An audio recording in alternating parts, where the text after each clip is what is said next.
Hi guys, welcome to my mini vlog series, and this is Adi in my life as a young mother of 21 years old. Andito naman ako sa mga plato. Ang dami nga namang kalat at madami din namang hugasin.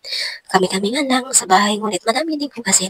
Sa mga oras na yan ay inuna ko na yung baso bago ang plato. At yung asawa ko naman ay busy-busy sa pagluluto ng aming ulam. Nahirapan ako magkuskus ng plato ng iyan guys. Paano ba naman kasi mukhang hindi na nahugasan iyan. Kaya naman, todo kuskus ang mema nyo. Medyo madumi nga talaga ang mga plato na pinag-iwanan namin dito nakaraan. Kaya naman, okay lang. Pagdating nga talaga sa pag-ulam, ay siya talaga ang kumukusa. Paano ba naman kasi maarte yan sa panlasa? Kasi nga, pag ako ang nagluluto, ay hindi niya nga talagang nagustuhan.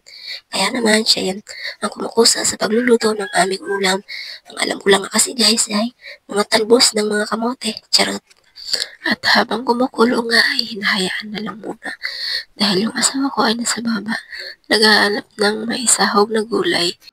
Mas gusto niya kasing isahog dyan ang pichay, ngunit wala naman sa pinagbilihan niya. At pagkatapos ganyan, umakyat na ako sa taas upang magligpit ng aming mga kumot sa taas. Medyo nakaka-recover na din kasi ang aking katawan. Sa isang taon ba naman nakarga-karga natin ang ating baby, kaya naman ito, nagre-relax muna ang aking katawan. Kaya napaka-thankful ko pa rin kasi nga marami sa kanya ang nagbabantay. At pagkatapos nga niyan ay nasayaw-sayaw muna ako kunti upang malibang naman. At pagkatapos nga niyan ay kumain na din ako. Kain po tayo. Yan, hanggang dito na lang muna ang aking video. Thank you for watching and paki-like and share naman. Thank you so much.